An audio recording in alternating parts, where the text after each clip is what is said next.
What's up mga pare? Bagyong Uwan, kakatapos lang ata, di ako sure.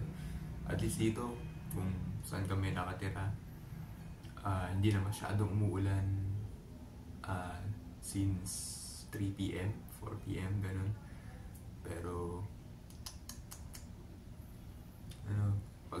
pagdasal natin yung mga naapektuhan ng bagyong Uwan, lalo na sa mga probinsya.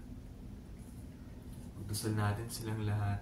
Pagdasal din natin kahit yung mga taong hindi nasa probinsya, kasi mahalaga pa rin yun. Mahalaga pa rin mga buhay nila. Apektuhan pa rin naman sila ng bagyo.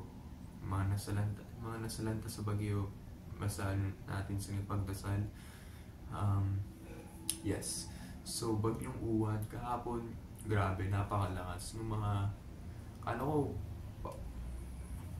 konti-unti lang, padimpi-dimpi lang. Di ko alam kung salita ba yun.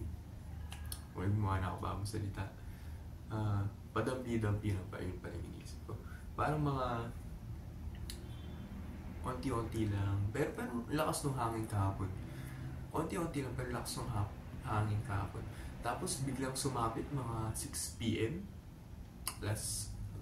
Grabe, mga alas 8 doon na talagang lakas.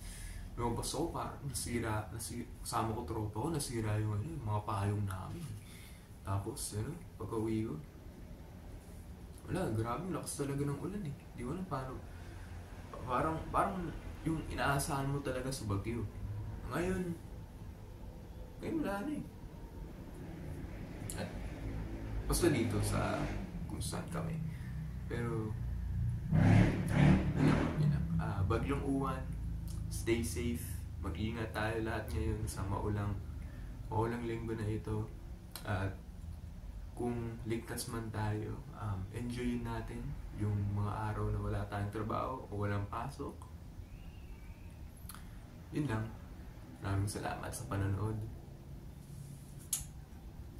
Save Sierra Madre and stop corruption.